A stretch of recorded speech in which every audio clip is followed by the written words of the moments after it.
حویلی میں سب اس واقعے سے بہت پریشان تھے۔ رتبہ بیگم حویلی کی بیٹی تھی، ان سے ان لوگوں کے رشتے تھے۔ ایک تو وہ حویلی کی بیٹی تھی، دوسرے ان کے دونوں بچوں کے ساتھ حویلی کے 2 بچے جوڑے ہوئے تھے، تو کیسے سب اس بات کو سنجیدگی سے نہ لیتے۔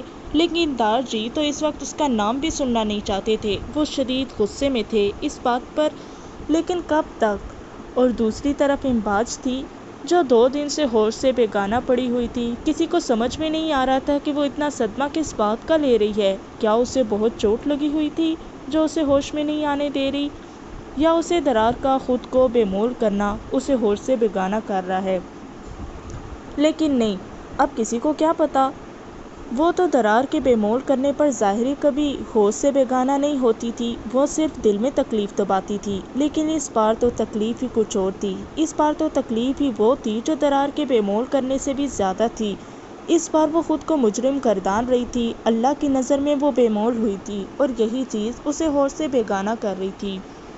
ایک غیر محرم کا اس کی ذات پر بات کرنا، اور وہ بھی اتنی بڑی بات، اس سے محبت کا دعویٰ، اس کے کسی اور کے ساتھ بننے پر بھی اس کی ذات کو محور گفتگو بنانا، اس کے ڈوب بننے کے لیے کافی تھا۔ وہ تو کبھی خود کو یہ بات بھی نہیں بتاتی تھی کہ وہ ایک نامحرم سے عشق میں مبتلا ہے، تو پھر وہ کیسے کسی نامحرم کی محبت اپنی ذات کے لیے برداشت کرتی؟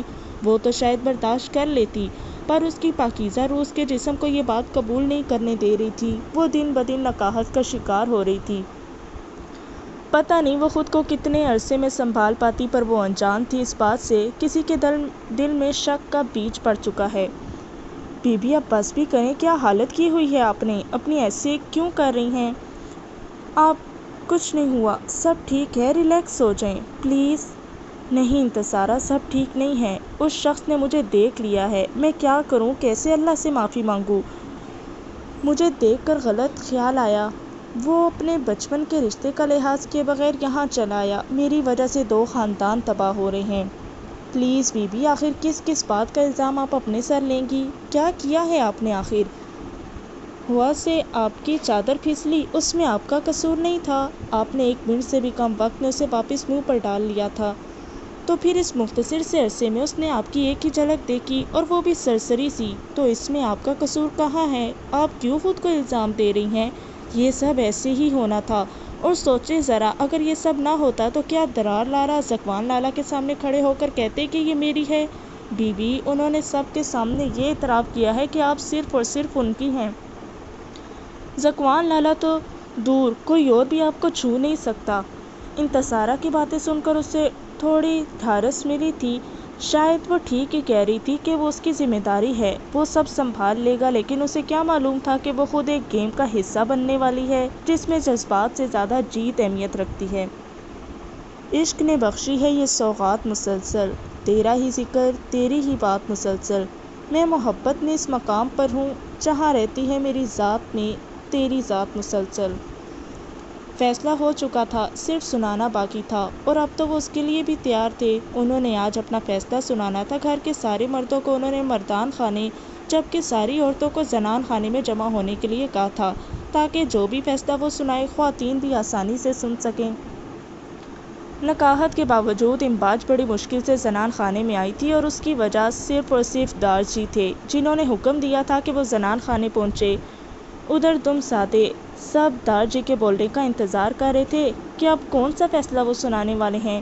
مردان خانے میں سامنے سنگل صوفے پر دار جی اپنے پورو روب و شان سے براجمان تھے، اور ان کے بائیں جانب صوفے پر ان کے دونوں بیٹے سنان اشمل خان اور سالک اشمل خان بیٹھے تھے، اور اسی طرح دائیں جانب ادھام اور درار بیٹھے تھے، اور ساتھ والے صوفے پر معجب اور صبی بیٹھے تھے۔ زنان خانے میں بھی گھر کی سب خواتین بیٹھی تھی۔ سنگل صوفے پر بی بی جان، ان کے بائیں جانب ان کی دونوں بہوئیں جہارا بیگم اور رحمہ بانو، جبکہ دائیں جانب پلوشے اور امباج، اور ساتھ والے صوفے پر انتصارہ اور میسا بیٹھے تھے، اور مکمل خاموشی تھی جس کو دار جی کی گمگیر آواز نے توڑا تھا۔ ہم نے یہ فیصلہ کیا ہے کہ جو شادی اب سے 1 مہینے بعد ہونے والا تھا، اب وہ صرف 1 ہفتے بعد ہوگا۔ ہم کو کسی کی کوئی بات نہیں سننا، جیسا ہم نے کہہ دیا ویسا ہی ہوگا، چاہے کوئی راضی ہے یا نہیں۔ انہوں نے خصوصی طور پر درار کی طرف دیکھ کر کہا تھا، جو خاموش بیٹھا لب کاٹ رہا تھا۔ اسے احساس تھا کہ دار جی اس سے سخت ناراض ہیں۔ اس نے ان کے فیصلے کے آگے کسی قسم کی کوئی مزاحمت نہیں کی تھی، اور وجہ وہ اچھے سے جانتا تھا۔ وہ اپنے ذہن میں بہت کچھ طے کر چکا تھا۔ اس سے کہیں نہ کہیں معلوم تھا کہ اس ہنگامے کے بعد اب یہی فیصلہ ہوگا، سو وہ خاموش تھا۔ اور ادھر دوسری طرف زنان خانے میں امباج ساکن تھی، دار جی کے فیصلے پر نہیں بلکہ درار کے خاموش رہنے پر۔ وہ جانتی تھی کہ وہ ایسا مرد نہیں ہے جو جلدی معاف کر دے اور سب کچھ بھول جائے۔ اگر وہ دار جی کے اس فیصلے پر خاموش ہے تو اس کے پیچھے ضرور کوئی بہت بڑی بات ہے۔ وہ امباج صالح خان تھی جو درار سنان خان کی رگ رگ سے واقف تھی، تو وہ اب کیسے نہ سمجھتی؟ وہ جانتی تھی کہ ضرور کچھ ہے۔ وہ جو تھوڑی سی غلط فہمی تھی نا گزشتہ رات کہ وہ اس کے ساتھ ہے، وہ اسے اپنے اندر ختم ہوتی ہوئی نظر آ رہی تھی۔ وہ جانتی تھی کہ اب کچھ نہیں ہو سکتا، اب تو وہ اس کی ہو جائے گی، لیکن نہ جانے کب وہ اس کا ہوگا۔ اس وقت اس کے دل سے آواز ابھر رہی تھی، زما من الحفا مینا داتا، میں مانتی ہوں مجھے محبت ہے تم سے، زما کوم یغارا، میں کوئی شکوہ نہیں کروں گی، سبا کرا ستافا تل ستاؤ سیدل، وعدہ کرتی ہوں تم سے کہ ہمیشہ تمہاری بن کر رہوں گی۔ وہاں بیٹھے ہوئے اپنے دل سے وہ اس کی محبت، اس کے عشق کا اقرار کر رہی تھی۔ آج جب تاریخ طے ہوئی تھی تو اس نے اپنے دل کو اجازت دی کہ وہ اس کے عشق کا اقرار کر رہا تھا۔ دو آنسو ٹوٹ کر اس کی آنکھوں سے نکلے تھے۔ اس نے جلدی سے اپنے دوپٹے سے اپنی آنکھوں کو صاف کیا تھا اور وہاں سے اٹھ کر اپنے کمرے میں آ گئی۔ اسی وقت وہ اپنے کمرے کی پچھلی طرف بنی کھڑکی میں آ کھڑی ہوئی تھی۔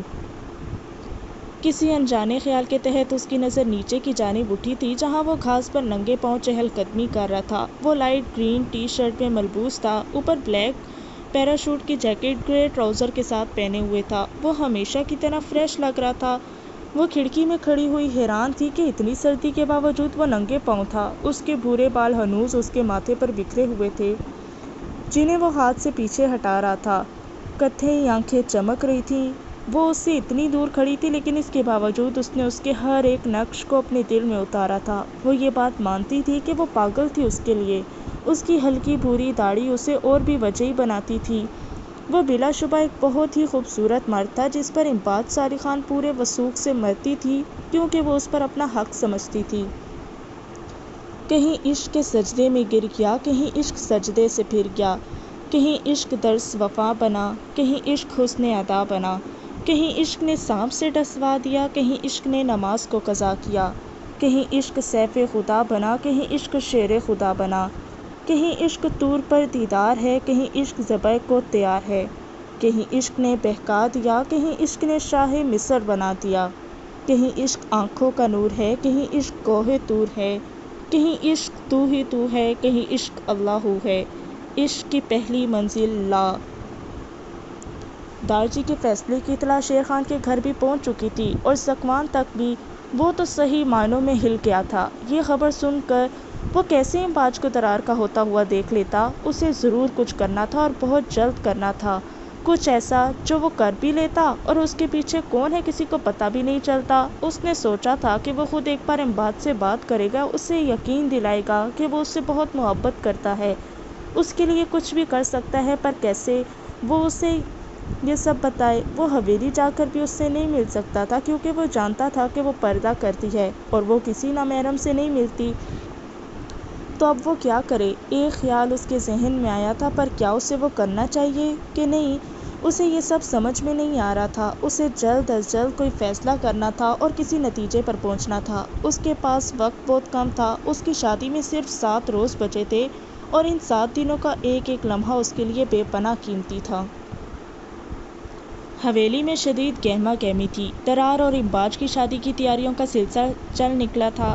ہر طرف شادی کی تیاریاں تھیں۔ دار جی نے مختلف لوگوں کو مختلف کاموں کے لیے حویلی بلایا تھا۔ 7 دن بچے تھے شادی میں تو تیاریاں تو ہونی ہی تھیں۔ سوات کے سب سے بہترین کھانا بنانے والے کو بلوایا گیا تھا کیونکہ 7 دن تک قبیلے کے کسی گھر میں چولہا نہیں جلنا تھا اور یہ دار جی کا حکم تھا۔ باقی تیاریاں تو تھی ہی خواتین کے کرنے کی، سو وہ بھی مصروف دکھائی دے رہی تھیں۔ زنان خانے میں بی بی جان مختلف خواتین میں گھری ہوئی نظر آ رہی تھی۔ مختلف شہروں سے کپڑے کے تھان منگوائے تھے جو اس وقت وہ خواتین بی بی جان کو دکھا رہی تھیں۔ انہوں نے درخنے سے کہہ کر پیر بیگم اور چھوٹی بیگم کو بھی بلوا لیا تھا تاکہ وہ کپڑے دیکھیں۔ جہارا، بی بی جان نے جہارا بیگم کو مخاطب کیا، جی بی بی جان، آپ ذرا ہمارے کمرے کی الماری سے زیورات کا صندوقچہ نکال کر لائیں۔ جی بیوی جان میں ابھی لائی۔ رحمہ آپ بیوی کو بلائیں۔ جی بیوی جان میں ابھی بلواتی ہوں۔ وہ کہہ کر وہاں سے اٹھ کر اس کے کمرے کی جانب چل دی۔ وہ جانتی تھی کہ وہ کسی ملازمہ کے کہنے پر نہیں آئے گی، اس لیے وہ خود اس کے کمرے میں اسے بلانے گئی تھی۔ بچے ایسے کیوں لیٹی ہو؟ اٹھو شاباش، کیا حالت بنائی ہوئی ہے تم نے اپنی؟ اب سر کا زخم کیسا ہے؟ دکھاؤ ذرا مجھے۔ انہوں نے اس کے ماتھے سے بینڈیج ہٹا کر اس کا زخم دیکھا تھا، وہ ابھی بھی پوری طرح سے ٹھیک نہیں ہوا تھا۔ انہوں نے اس کے اوپر دوبارہ سے ایک نئی بینڈیج لگا دی۔ چلیں اٹھیں، آپ کو بیوی جان بلا رہی ہیں زنان خانے میں۔ نہیں مورے پلیز، میرا بالکل بھی دل نہیں کر رہا، آپ خود ڈیل کر لیں جو بھی بیوی جان نے کہنا ہے۔ دیکھو میرے بچے، تم خود کو کیوں اذیت دے رہی ہو جبکہ تمہیں معلوم ہے کہ ہونا وہی ہے جو لکھا جا چکا ہے۔ تم یا میں نہ اسے بدل سکتے ہیں اور نہ ہی کوئی احتجاج کر سکتے ہیں۔ تم ایک بات بتاؤ مجھے، تمہیں درار کے ساتھ شادی پر کوئی مسئلہ ہے؟ مورے میں کون ہوتی ہوں اعتراض کرنے والی؟ جبکہ ہونا وہی ہے جو طے ہے تو پھر اعتراض کیسا؟ بچے میں جانتی ہوں کہ یہ آسان نہیں ہے تمہارے لیے، درار جیسے مرد کے ساتھ زندگی گزارنا، پر میرے بچے تم میری بیٹی ہو، مجھے معلوم ہے کہ تم صبر کبھی نہیں چھوڑو گی۔ جو عورت صبر کرتی ہے نا، وہ مرد کو جیتنے میں ہمیشہ کامیاب رہتی ہے۔ مجھے معلوم ہے کہ تمہارا صبر اس کا غرور ایک دن توڑ ہی دے گا۔ وہ اللہ ہے نا، وہ سب سنبھال لے گا، ہر مشکل کے بعد آسانی ہے۔ میرے بچے، جب بھی تمہیں لگے نا کہ تم تھک چکی ہو اور اس قابل بھی نہیں ہو کہ اللہ کے آگے دعا مانگ سکو، تو اس کے آگے بس خالی ہاتھ پھیلا دیا کرو۔ تمہارے خالی ہاتھ اس بات کی گواہی ہوں گے کہ تم اس پاک ذات کی محتاج ہو، اور میرے بچے وہ تو خاموشیوں کو بھی جانتا ہے۔ وہ بڑے رسان سے اسے سمجھا رہی تھی، اور جو ان کے منہ سے یہ لفظ ادا ہو رہے تھے، ویسے ویسے اسے اپنے دل میں سکون اترتا ہوا محسوس ہو رہا تھا۔ وہ نہیں جانتی تھی کہ یہ سکون کس بات کا ہے، پر اسے اپنے اندر ایک نئی ہمت کا احساس ہو رہا تھا۔ وہ اپنی مورے کے ساتھ بی بی جان کے پاس زنان خانے میں آ گئی تھی۔ اس نے دیکھا تو سارا زنان خانہ مختلف چیزوں سے بھرا ہوا تھا۔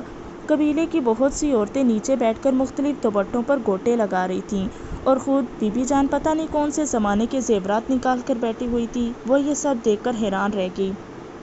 بی بی جان یہ سب کیا ہے؟ بچے یہ تمہارا شادی کے لیے ہے سب۔ لیکن بی بی جان مجھے کچھ نہیں چاہیے، تو پھر یہ سب کیوں؟ بچے آپ کو تو کبھی بھی کچھ نہیں چاہیے ہوتا، لیکن اس بار آپ کی شادی ہے، ہمیں اپنی بچی رخصت کرنی ہے اور بیاہ کر بھی لانی ہے، اور پھر آپ سردار اشور خان کی پوتی ہیں۔ ایسے کیسے ہو سکتا ہے کہ جو شخص اپنے پوتے اور پوتی کی شادی پر قبیلے کے لوگوں کو 7 دن تک کھانا کھلا رہا ہے، وہ اتنی سادگی سے کیسے شادی ہونے دیں گے؟ تم فکر مت کرو، سب ہو جائے گا۔ تم بس یہ بتاؤ کہ تم کس قسم کا عروسی لباس پہننا پسند کرو گی؟ بی بی جان جیسا آپ کو ٹھیک لگے، مجھے نہیں پتا کچھ بھی۔ بی بی کیا ہو گیا آپ کو؟ اچھا، آپ کا جوڑا پیر بیگم لے کر آئیں گی، آپ فکر مت کریں۔ یہ زیورات دیکھ کے ہمارے خاندانی ہیں، یہ سیٹ آپ کے لیے ہے اور آپ کو یہی پہننا ہے۔ ٹھیک ہے بی بی جان۔ وہ پھر وہیں بیٹھی رہی تھی تھوڑی دیر تک، پھر ایک دم اسے میسا کا خیال آیا تھا، تو وہ اس سے ملنے کے لیے اس کے کمرے کی جانب بڑھ گئی۔ وہ پیر بیگم کے پوشن میں آئی تھی، اس لیے ذرا منہ کو ڈھانپتے ہوئے آئی۔ وہ جانتی تھی کہ وہاں درار دہاں اور محجب کا کمرہ بھی ہے، اس لیے جلدی سے بس میسا کے کمرے میں چلی گئی تھی۔ دروازہ ناک کر کے وہ اندر چلی گئی، دیکھا تو میسا نماز پڑھ رہی تھی۔ وہ اس کے انتظار میں وہاں سائڈ پر رکھے ہوئے صوفے پر بیٹھ گئی۔ جب وہ تمہیں ظاہری مل جائے گا نا، تو تمہیں جدوجہد کرنی ہے اس کا باطن حاصل کرنے کی۔ تم ابھی بہت معصوم ہو میسا، اتنی کہ ذکوان خان جیسا مغرور انسان تمہیں ڈیزرو نہیں کرتا، پر اس کی ذات پر تمہارے نام کی مہر ہے جو کوئی نہیں ہٹا سکتا۔ بی بی معصوم تو آپ بھی ہیں، نہ تو لالا جیسا مغرور انسان تو آپ کو بھی ڈیزرو نہیں کرتا۔ میں چلتی ہوں، تم ریسٹ کرو۔ وہ اس کے سوال کو نظر انداز کرتی ہوئی اس کے پاس سے اٹھ کر اس کے کمرے سے باہر آ گئی۔ اب اس کا رخ اپنے کمرے کی جانب تھا۔ کتنا مشکل ہوتا ہے یہ کبھی کبھی ان سوالوں کو نظر انداز کرنا جو مسلسل آپ کی سوچ کا محور ہوتے ہیں۔ وقت بھی کیسا ستم گر ہوتا ہے۔ کل تک اسے امید بھی نہیں تھی کہ درار سنان خان اسے ملے گا، اور آج وہ وقت دور نہیں تھا جب وہ اس کے نکاح میں اس کے کمرے میں اس کے بستر پر اسی کی صحت سجانے والی تھی۔ وقت کی بات ہوتی ہے۔ اندازہ تو میسا کو بھی نہیں تھا کہ وقت اس کے ساتھ کیا کرنے والا ہے۔ جس لمحے کے نہ آنے پر وہ رو رہی ہے، وہ لمحہ کوئی اتنا دور نہیں ہے، اس سے بس کچھ ہی دور ہے۔ اللہ کے کام ہے، وہی جانے۔ وہ میسا کے کمرے سے اپنے کمرے میں آ چکی تھی۔ وہ شخص ہمیشہ کے لیے ملنے والا تھا، پر نہ تو دل خوش تھا اور نہ ہی روح سرشار تھی۔ ایسا کیوں تھا وہ سمجھ نہیں پا رہی تھی۔ ایسا تو تھا کہ وہ ہمیشہ اپنے لیے دعا میں صبر اور بہتری مانگتی تھی، تو کیا جو اس کے ساتھ ہو رہا تھا وہ اس کے لیے بہتر تھا، یا اس کے پیچھے بھی کوئی امتحان چھپا ہوا ہے؟ اس کا فیصلہ آنے والے دن بخوبی کر لیں گے۔ دار جی اس بار کافی حیران تھے کہ انہوں نے جو فیصلہ کیا، جو اسے کسی طور منظور نہیں تھا، تو وہ اتنا خاموش کیوں ہے؟ نہ کوئی احتجاج، نہ کوئی بحث۔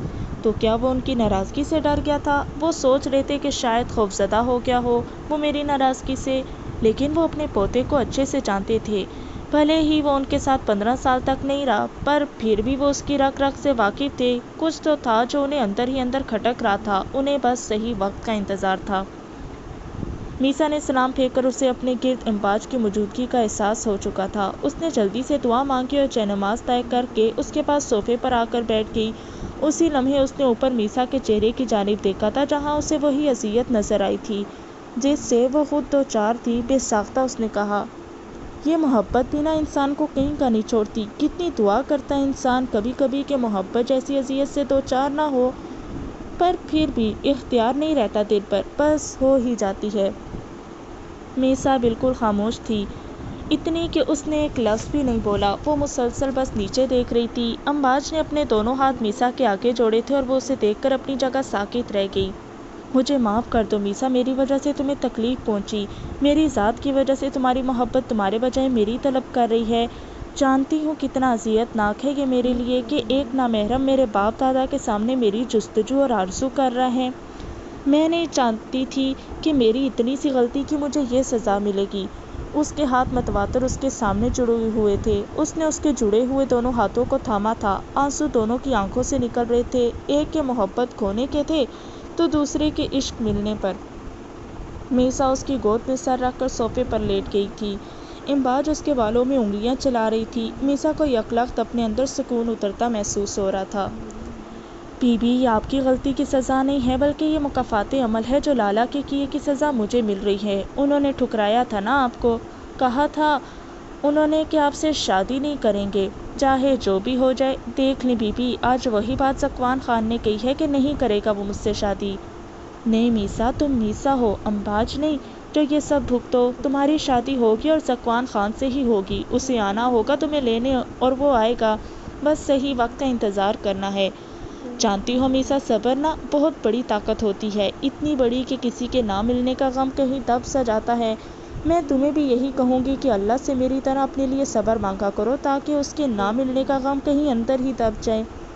بی بی، کیا وہ مجھے کبھی نہیں ملے گا؟ وہ نہیں جانتی تھی کہ وہ اس سے کیا سوال کر رہی ہے۔ اس کی بات پر امباج نے کرب سے آنکھیں مینچی تھی۔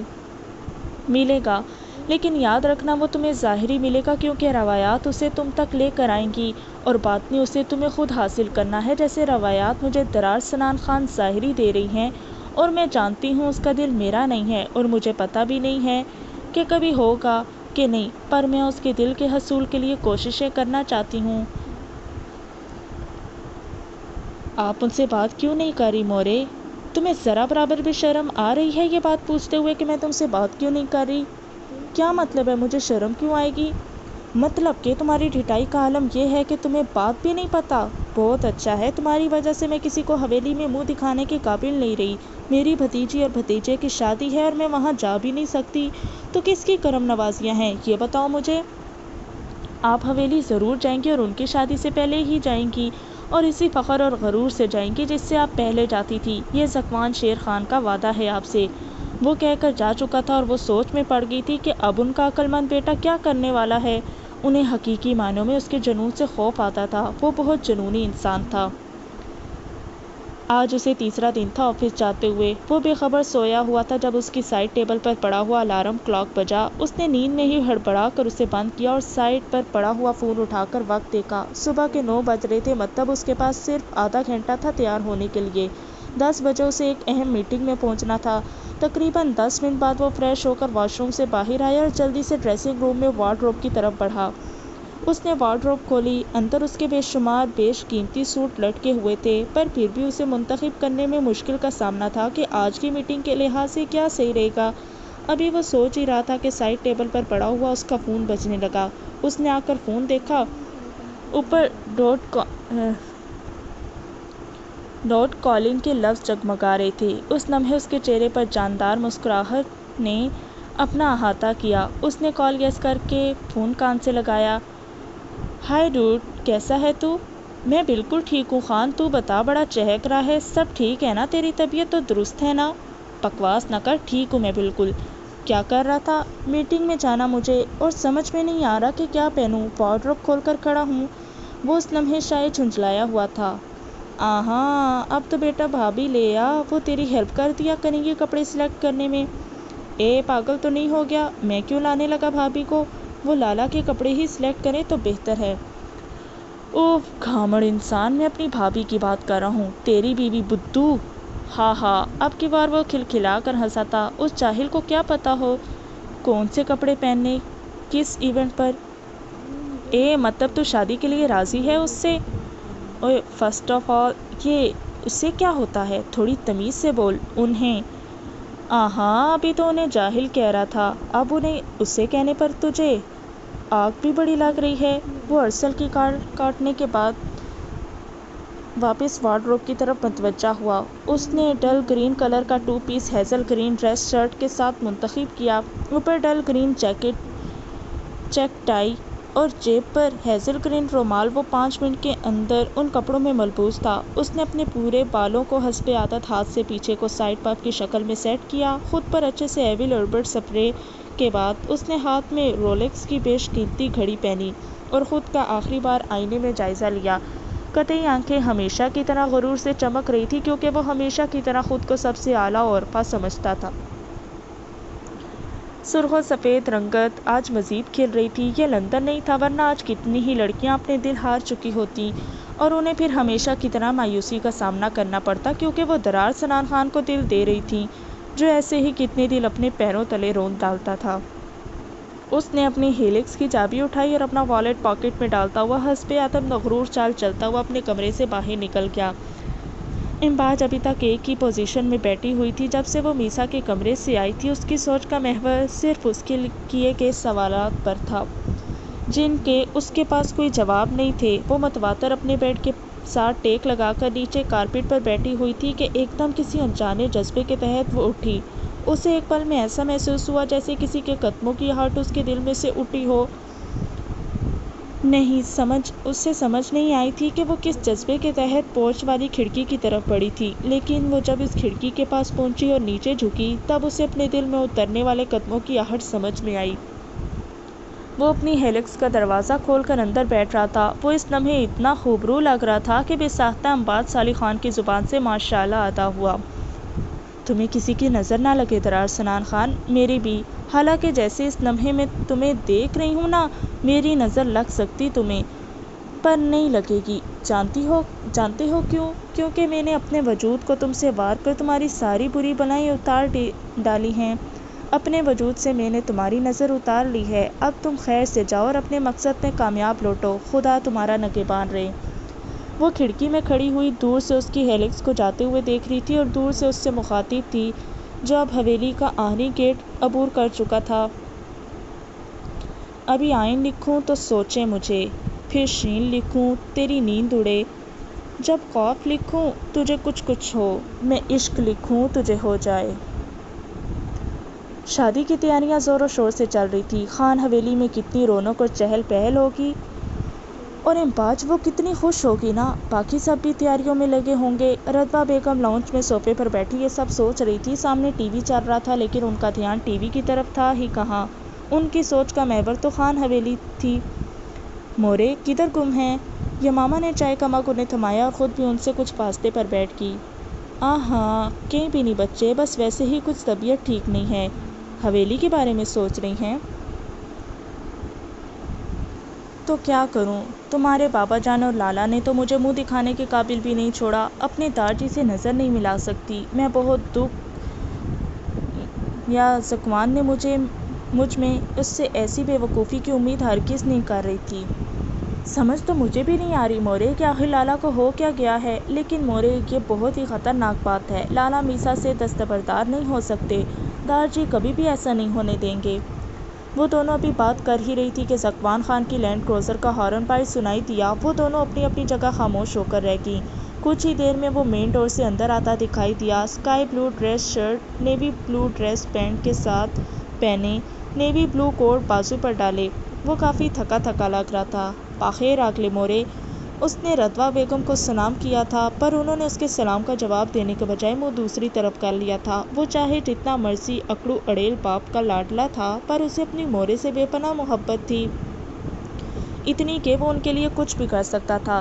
جب رتبہ بیگم نے اس سے منہ موڑا تھا تو اس کے دل کو کچھ ہوا۔ اس نے انہیں نظر انداز کر کے یمامہ کو مخاطب کیا، بچے ایک کپ کافی تو بنا دو۔ یمامہ کوئی میگزین لے کر بیٹھی ہوئی تھی۔ اس نے اس کی بات انسنی کر کے ملازمہ کو آواز دی اور اسے اس کے لیے کافی بنانے کا کہہ کر خود وہاں سے اٹھ کر اپنے کمرے میں آ گئی۔ جوڑا انتہا سے زیادہ حسین تھا اور جب اسے امباج نے پہننا تھا تو وہ اور حسین ہو جانا تھا۔ جوڑا دیکھ کر تو انتصارہ کا منہ کھلا کا کھلا ہی رہ گیا۔ میسا غور سے اس کے منہ کے زاویے دیکھ رہی تھی جو اب بھی متواتر کھلا ہی ہوا تھا۔ منہ تو بند کر لو، مکھی چلی جائے گی۔ میسا اس کے کھلے ہوئے منہ پر چوٹ کر رہی تھی۔ انتصارہ نے فوری سے پہلے اپنا منہ بند کیا تھا۔ یار یہ تو بہت ہی حسین جوڑا ہے، وہ مصنوعی آ بھر کر کہہ رہی تھی۔ فکر مت کرو، لالا کا ایک پیغام ہے تمہارے لیے۔ کیا پیغام ہے؟ اف لڑکی، صبر بھی کر لیا کرو، ہر وقت لالا کے پیغامات کے انتظار میں رہتی ہو۔ اب بتاؤ گی کہ کیا ہے؟ ہاں، وہ کہہ رہے تھے کہ اپنی ہونے والی بھابھی سے پوچھنا ایک مائیوں کا جوڑا انہیں بھی نہ بھجوا دوں۔ انتصارہ کا چہرہ گلنار ہوا تھا۔ اف، ہائے، شرم تو دیکھو محترمہ کو کتنی آ رہی ہے۔ بہت بدتمیز ہو تم، دفع ہو جاؤ، میں جا رہی ہوں۔ اور وہ تنفن کرتی اس کے کمرے سے باہر نکل گئی۔ وہ آج ایک بار پھر سوچ رہا تھا اس لائحہ عمل کے بارے میں جو اس نے طے کیا تھا۔ اس نے اپنی زندگی میں کبھی ہارنا نہیں سیکھا تھا تو وہ محبت کی بازی کیسے ہار جاتا؟ سوال ہی نہیں اٹھتا تھا کہ ذکوان خان اور ہمت ہار جائے۔ یہ وقت تھا جو اس نے سوچا تھا کہ وہ اپنے بنائے کے منصوبے پر عمل کرے گا۔ صرف کچھ پل لیے اس نے مزید سوچنے میں، لیکن پھر اگلے ہی پل وہ سب طے کر چکا تھا، اس بات سے بے نیاز کہ کبھی کبھی حالات الٹ بھی تو ہو جاتے ہیں۔ وہ اس وقت انتہائی خود ورزی سے سوچ رہا تھا۔ وہ یہ نہیں سوچ رہا تھا کہ اس کے اس قدم سے کتنے لوگ برباد ہو سکتے ہیں، کتنی زندگیاں مشکل میں آ سکتی ہیں، لیکن نہیں، اس وقت وہ صرف انتہا پر جا کر سوچ رہا تھا جس کے آگے کوئی حد نہیں تھی اور جس کے نتائج کی اسے کوئی پرواہ نہیں تھی۔ اب اسے صرف صحیح وقت کا انتظار کرنا تھا جب وہ آخری بار خود کے لیے کوشش کر سکتا تھا۔ حویلی میں شادی کی تیاریاں عروج پر تھیں۔ بی بی جان نے امباج کے لیے بہت سے کپڑے بنوائے تھے۔ وہ اکثر اس سے شکایت کرتی تھی کہ وہ کیوں اتنے کپڑے نہیں بنواتی ہے۔ اس دفعہ انہوں نے اس کی شادی پر ساری کسر نکالی تھی، ہر قسم کے کپڑے بنوائے تھے، اس کے لیے ہر رنگ کا جوڑا خریدا تھا اور وہ بہت پرجوش تھی اسے ان سب رنگوں کے کپڑوں میں دیکھنے کے لیے۔ انہیں ایسا لگتا تھا جیسے اس نے رنگ اپنی زندگی سے نکال دیے تھے، کیونکہ وہ بہت کم کسی گہرے رنگ کا سوٹ پہنتی تھی، ورنہ ہر وقت ہلکے رنگ میں ہی پہنے ہوئے ہوتی تھی۔ انتصارہ اس وقت میسا کے ساتھ اس کے کمرے میں بیٹھی ہوئی تھی جب دروازے پر دستک ہوئی۔ اس نے اندر سے آواز لگائی کہ آ جاؤ۔ وہ اندر آ گئی۔ میسا بی بی، آپ کو پیر بیگم بلا رہی ہیں۔ اچھا، کدھر ہیں وہ؟ جی، وہ اپنے کمرے میں ہی ہیں۔ اچھا، میں آتی ہوں۔ درخنے باہر نکل گئی اور وہ انتصارہ کی جانب متوجہ ہوئی۔ تم بیٹھو، میں بس ابھی مورے کی بات سن کر آتی ہوں۔ اوکے، جلدی آنا۔ وہ سر ہلاتی ہوئی باہر نکل گئی اور تقریباً 5 منٹ بعد وہ ایک تھال اٹھائے اس کے سامنے تھی۔ یہ سب کیا ہے؟ یہ مورے نے دیا ہے، بی بی کا مائیوں کا جوڑا ہے۔ کیا واقعی؟ دکھاؤ ذرا مجھے۔ اس نے تھال اس کے سامنے بیڈ پر رکھا۔ تھال بہت خوبصورتی سے سجایا گیا تھا۔ ایک طرف مائیوں کا پیلا جوڑا طے ہوا پڑا تھا، دوسری طرف اسی کی ہم رنگ چوڑیوں کے سیٹ تھے جو بہت ہی خوبصورت طریقے سے سجا کر رکھی گئی تھیں۔ ایک طرف موتیے گلاب اور گیندے کے تازہ پھولوں کے زیورات تھے، جس میں 2 گجرے، کانوں کی بالیاں، ماتھے کا ٹیکا اور انگوٹھی تھی۔ انتصارہ نے جوڑا پکڑ کر کھولا۔ وہ انتہائی خوبصورت پیلے رنگ کی کلیوں والی فراک تھی جس پر بہت ہی عمدہ ہر کلی میں گوٹے کا کام ہوا تھا، ساتھ میں اورنج اور یلو ہی گوٹے والا دوپٹہ تھا۔ جوڑا انتہا سے زیادہ خوبصورت تھا۔ شرماتے شرماتے محترمہ اندھا دھند جا رہی تھی کہ بیچارہ معجب اپنے کمرے میں جا رہا تھا، زور سے ٹکرائی تھی اس سے۔ اف، انتصارہ نے اپنی ناک پکڑی ہوئی تھی۔ دیکھ کر نہیں چل سکتے کیا؟ اتنی زور کی لگی ہے؟ میں تو دیکھ کر ہی آ رہا تھا، آپ ہی پتہ نہیں شرماتے شرماتے کہاں جا رہی تھی۔ اب وہ دلچسپی سے اسے دیکھ رہا تھا۔ تو پھر کیا خیال ہے لالا کے نام کے مائیوں کے جوڑے کے ساتھ بی بی کے ساتھ ساتھ ایک اپنے نام کا مائیوں کا جوڑا آپ کو بھی نہ بھجوا دوں؟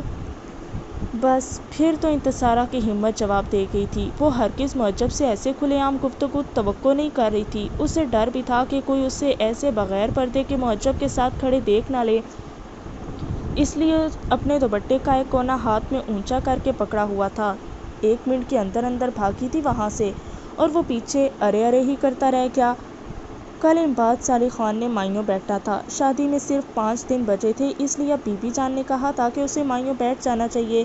ویسے بھی حویلی میں چہل پہل اور اس ہنگامے بڑھتے جا رہے تھے۔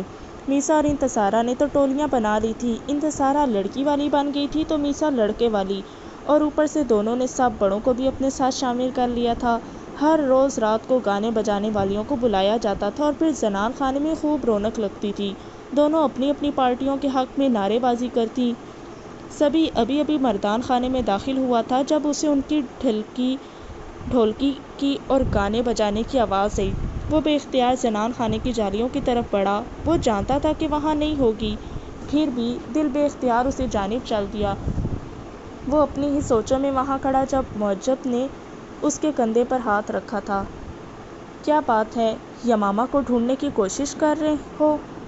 ہاں یار، پہلے بے شک کبھی بات نہیں ہوئی یا ملے نہیں، پر وہ آس پاس ہوتی تھی تو ایک سکون سا ہوتا تھا، لیکن اب ذکوان لالا کی وجہ سے وہ ادھر آ بھی نہیں سکتی۔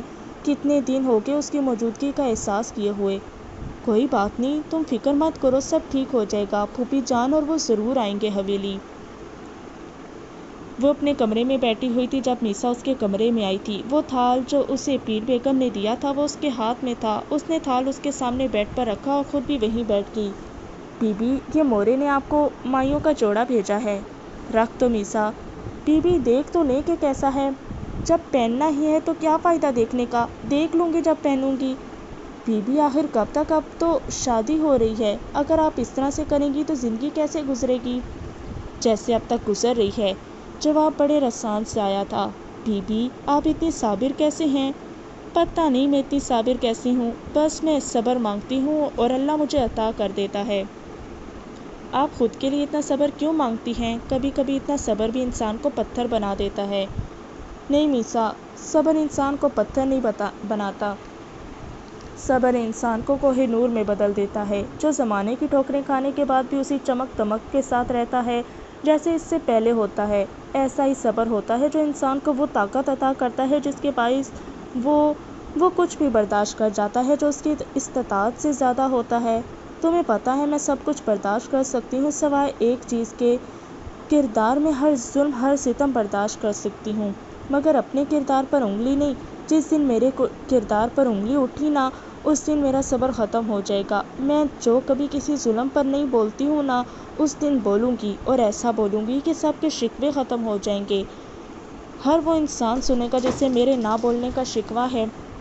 وہ جبراً مسکرا رہی تھی اور میسا حیران تھی۔ اس کی باتیں سن کر اس نے ایک بار پھر سے اپنی بیوی کے چہرے کی طرف دیکھا جو اس وقت ہلکے اسکن کلر کے دوپٹے اور سوٹ میں ملبوس تھیں۔ دوپٹہ انہوں نے سر پر لیا ہوا تھا۔ وہ اسے اس پل بہت ہی پاکیزہ اور معصوم لگی تھی، بالکل شفاف اور بے داغ۔